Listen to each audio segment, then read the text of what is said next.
the way of things in the past, be able to put things together in terms of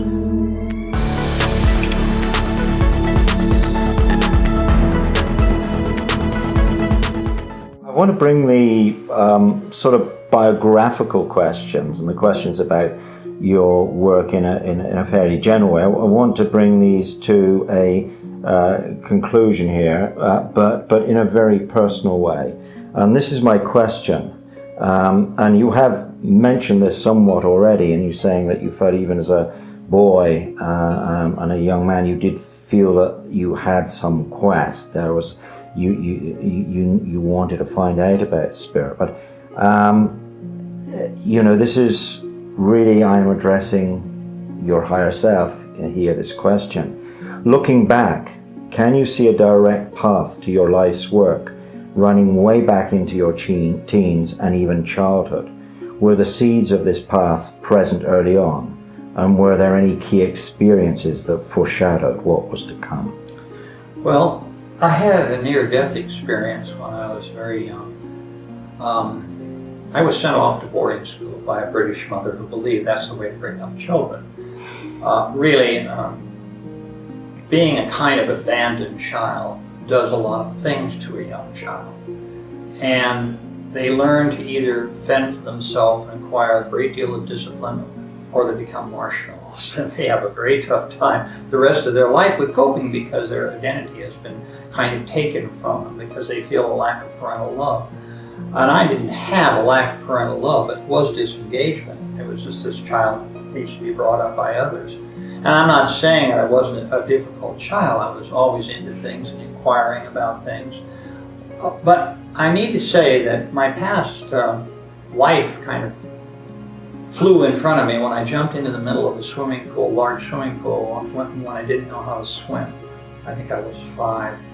And as I was going down, a lot of things were coming into my mind. And then somebody saw me. It was a crowded Sunday. I was very lucky. Somebody jumped in and pulled me out. Those are the days before lifeguards. Now, that showed me, because I felt like I was almost out of my body. You could argue that perhaps a child who's going through that is already disengaging and is moving into a spiritual state, because I was drowning.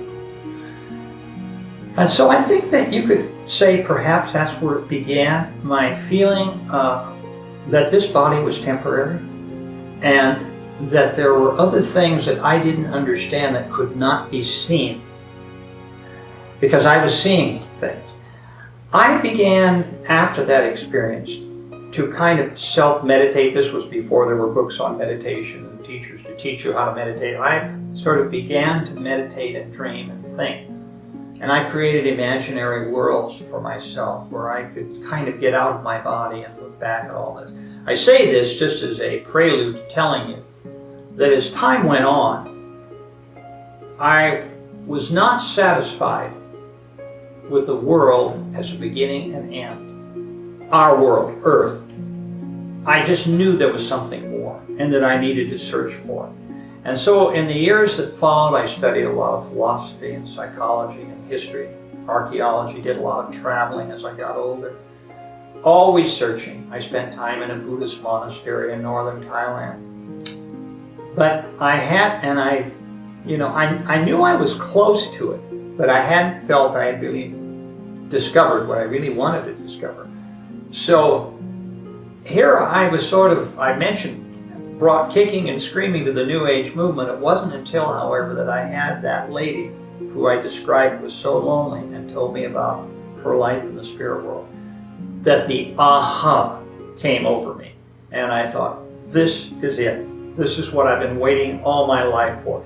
And when you think about the preparation, I mean, how curious that I happen to be someone who studied psychology and counseling, that I got interested in hypnotherapy, that I understood enough about history and the way of things in the past to be able to put things together in terms of what I was discovering about the human condition, not only in past lives, but life between lives in a sense, because it is a classroom in the sky up there.